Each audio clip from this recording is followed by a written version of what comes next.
Is Vanille Fatale the best vanilla Tom Ford, even surpassing Tobacco Vanille? Stay tuned and find out.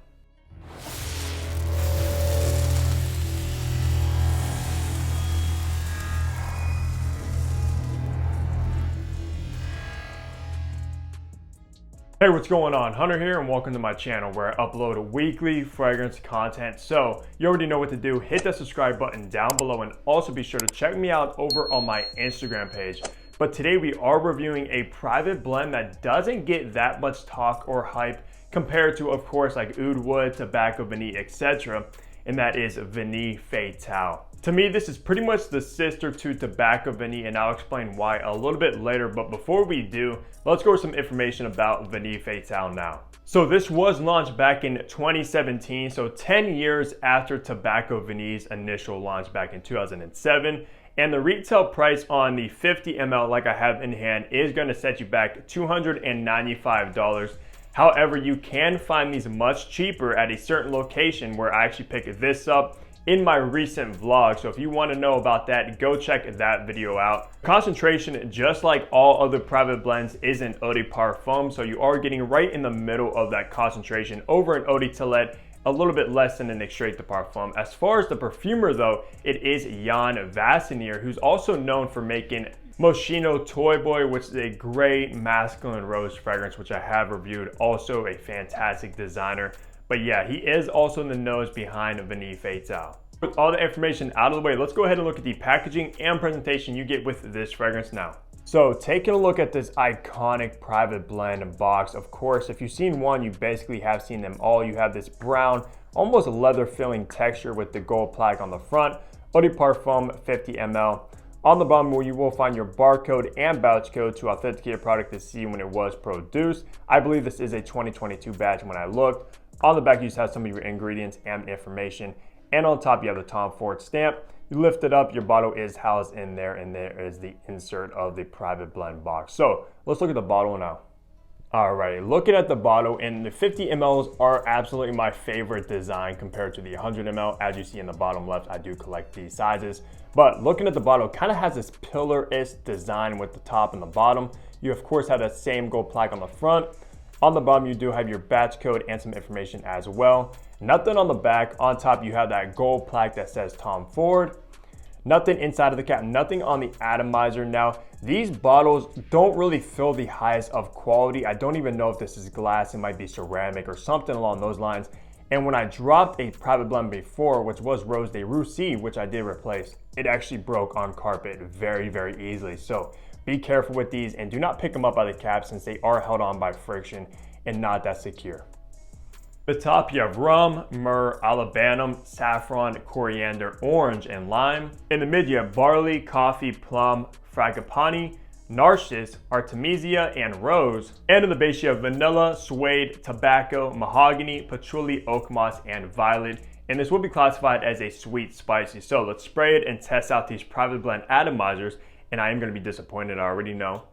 Yeah, one of the worst atomizers in the game, especially at this crazy price point. I don't care, Tom Ford, you have to upgrade these things because they are trash. So let's go ahead and smell the opening of Vanille Fatale now. So of course, looking at the note breakdown that I listed, there's a bunch going on, guys. A ton of notes listed in this private blend that makes it, of course, complex. However, in the opening, what stands out the most to me is a very boozy rum note, guys. It's extremely boozy on initial spray, along with some spices from that saffron, which is very dominant, and a little bit of that coriander as well. I don't get much of that orange or that lime. It might be there just to bring a nice slight freshness to the opening, along with the darker qualities. Now, my favorite part of the opening though is that very warming resinous touch from the myrrh and alabanum, which kind of resembles incense. And it's honestly a very, very addicting opening, guys. Much more complex than something like Tobacco Vanille, which in my opinion is very, very linear. That fragrance doesn't really have that much going on. Doesn't mean I don't like that fragrance or even prefer it over Vanille Fatale, but this one, if you like complexity, you're gonna get it with this. To make your way into the mid of Vanille Fatale is exactly why I said this is like the sister to Tobacco Vanille, because in my opinion, Tobacco Vanille is a very rugged, kind of slightly more masculine fragrance. This one though, in that mid, you're gonna get a burst of florals, guys. Not just one that stands out, especially because some of those, I don't even know what they really smell like because I haven't seen those in any other fragrances. However, you are gonna get this very green floral type of vibe, especially in that mid. It stands out so much. So if you like florals, you will like this one. If not, you might not prefer the mid of this at all because it is very floral heavy. But thankfully, it's not like those white powdery florals, which I absolutely despise. I hate powdery floral notes.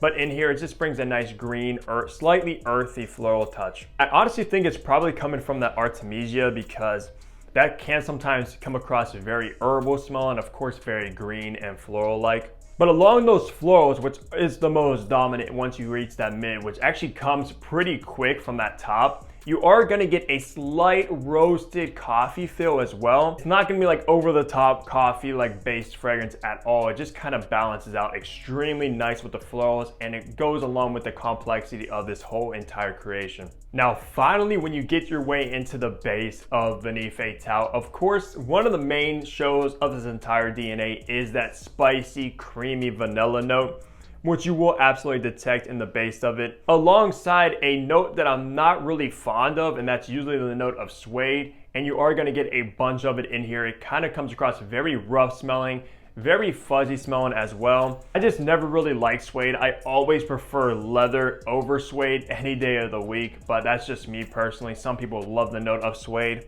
Of course, it's a synthetic note, however, it is very natural smelling as well, and that's what you expect for a hefty price tag of like $300 for a fragrance.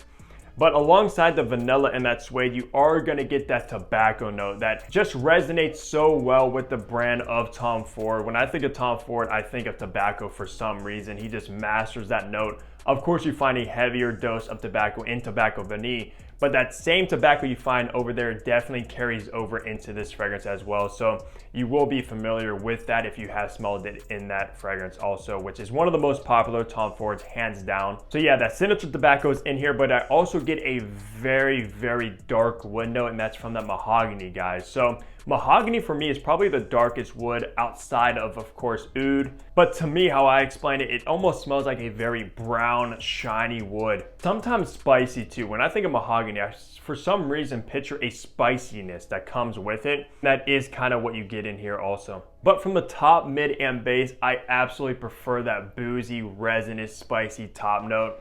Unfortunately, it doesn't last that long. And we'll talk about performance here shortly, because that's gonna be a big topic of discussion with this fragrance. But just from the scent profile alone, guys, comparing it to Tobacco Vanille, me personally, I much prefer Tobacco Vanille. And what's crazy is, out of all the Tom Fords I own, which is around like 20 or so, I don't own the OG Tobacco Vanille, which is almost a sin, guys, because any Tom Ford collector, you have to have Tobacco Vanille. That's like the main star of the show, especially from the private blend. So I absolutely need to get a bottle of that. That will most likely be my next private blend purchase. So for the best seasons to wear Vanille Fatale, me personally, I think it works the best in the fall, winter, and even the springtime, which is kind of rare for a vanilla heavy fragrance like this one. That can be pulled off in the slightly warmer weather.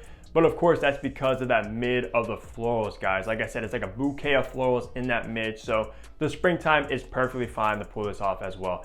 Not necessarily the summertime. It's not citrusy, it's not aquatic, it's not fresh or anything. Fall, winter, and spring is the best. For the best occasion to actually wear a Vanille Fatale, I actually think it's very, very formal smelling because of how sophisticated, how classy this fragrance comes across, how expensive it smells also. This isn't gonna be like the fragrance you wanna spray on wearing a hoodie or wearing shorts or anything like that, just running errands. It definitely has a special spot for dressing up. If you're of course wearing like a button up, a dress shirt, or even a suit or a tuxedo, absolutely perfect. And if you're a woman watching this, you're wearing a gown or a nice dress, perfect for that situation as well, especially maybe even a date night. I think it's very sexy, very seductive, and very fitted for going out on a date, especially in the evening. But for gender, Vanille Fatale to me is right down the middle unisex. Both a man can pull it off because it does have masculine qualities from the resins, from the booziness, of course the earthy tobacco, but it also can be worn perfectly for a woman as well because of the florals, because of that vanilla. Absolutely perfect for both genders.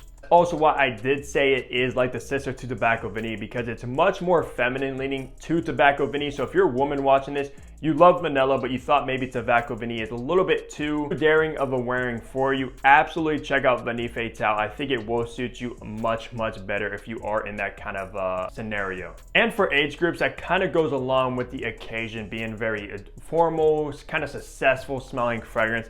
I think it leans much more on the mature side of things. Like probably in my head, I picture a 25-year-old and up pulling this one off the best. It's not a teenage fragrance. It's not even like early 20s kind of vibe either. It's somebody that has their life together, is in business, or even a CEO or entrepreneur type of a person pulling this one off the absolute best. However, at the end of the day, you can wear whatever you want, whenever you want. I'm just kind of painting you guys a picture on what I think is the best situation, best scenario, and best person to pull this fragrance off the best. So wrapping things off, talking on the performance, which is not good news, guys. Not good news at all, because I expected much better performance for a scent profile, for being a private blend, a Tom Ford, and for that price tag. But unfortunately, I was extremely let down and actually very shocked as well. I know a lot of people actually complain about the performance when they get with Tom Fords, and for most of the time, I don't actually side with them. But after trying this one and wearing it, yeah, I could definitely see where they're coming from and why they are disappointed in general. Because for longevity, I got below average performance, like much below average performance. And how I categorize it as anything below 8 hours is below, 8 hours is about average, and anything above 8 hours is of course above average. This one though, for projection or longevity, I got maybe the 6 hour mark, and even the 6 hour mark was pushing it. And that is absolutely uncalled for spending over $300, especially for like a boozy, resinous, earthy, vanilla, spicy fragrance. Yeah, that is not good at all. And same goes with the projection, guys. This one comes across very soft, kind of airy smelling. I'm not sure why or how that's even happening, but even projection, I got maybe an hour of somewhat of a decent kind of scent bubble around, but after that hour mark, it becomes extremely close to the skin, and people are gonna have to be within an uncomfortable range to actually smell Vanille Fatale. But I guess that kind of goes along with like being a good date night, evening kind of fragrance, because you want your date to come closer in an intimate scent bubble to smell you. But if you're looking for a loud, explosive, nuclear fragrance, this is not gonna be it. And I really hope Tobacco Vanille is not the same case now in the newer batches. I'm not sure if like maybe a 2017 batch of Vanille Fatale was beast mode or good, but this 2022, guys, is absolutely lacking. That better not be the case when I go out and get a bottle of Tobacco Vanille, because I'm gonna be really disappointed. If you actually have tried Vanille Fatale, I'm curious on what kind of performance you guys get out of this one on skin. Leave a comment about that below. But that's gonna do it for my review of this private blend Vanille Fatale. As always, leave a comment down below if you actually tried this one as well. I'm very curious to hear your guys' thoughts. Besides that though, leave a like on the video, subscribe below if you haven't already, and of course, I'll catch all of you back here in my next upload. Take care, everybody.